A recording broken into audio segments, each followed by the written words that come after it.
possible Long Island Railroad strike, a threat that's looking more and more like a reality.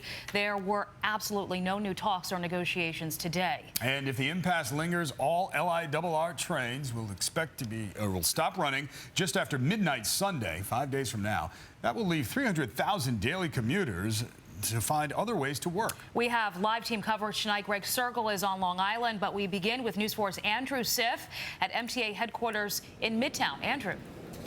Sheba and David, you'd think it is Tuesday now, and with this strike deadline essentially Saturday night, you would think that the two sides would be at the bargaining table talking nonstop marathon sessions. That's not the case. They didn't talk today. There are no talks scheduled. They did talk to us, and you'll hear from them in a moment. But first, the MTA about to launch an ad campaign indicating their offer is more than generous.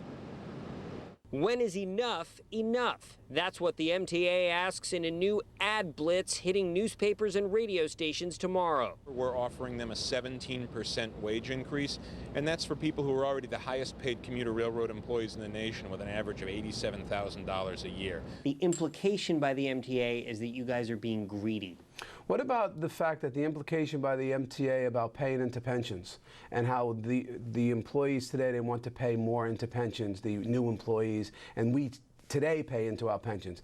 How come that hasn't changed for the MTA managers? And the union's chief negotiator, Anthony Simon, said since the MTA hasn't called him back to the table since the talks broke off Monday, the chance of a strike went from likely to almost guaranteed.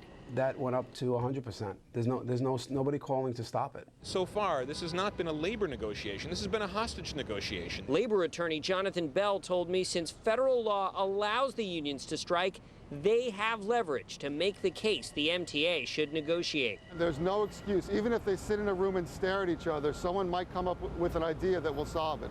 Riders sure are hoping for a solution. My boyfriend takes the train every single day to and from work. We share a car, so the trains stop running.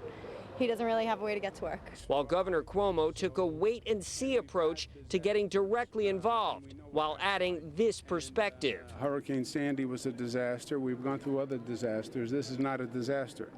A real pain, maybe, but not a disaster. Very good. Very measured approach from the governor so far. He was asked what it would take to get him to the table, and he said, let's see how it goes. The implication being maybe there's still room for these two sides to negotiate, but once again, there are no talks scheduled. Live in Midtown, Andrew Siff, News 4 New York.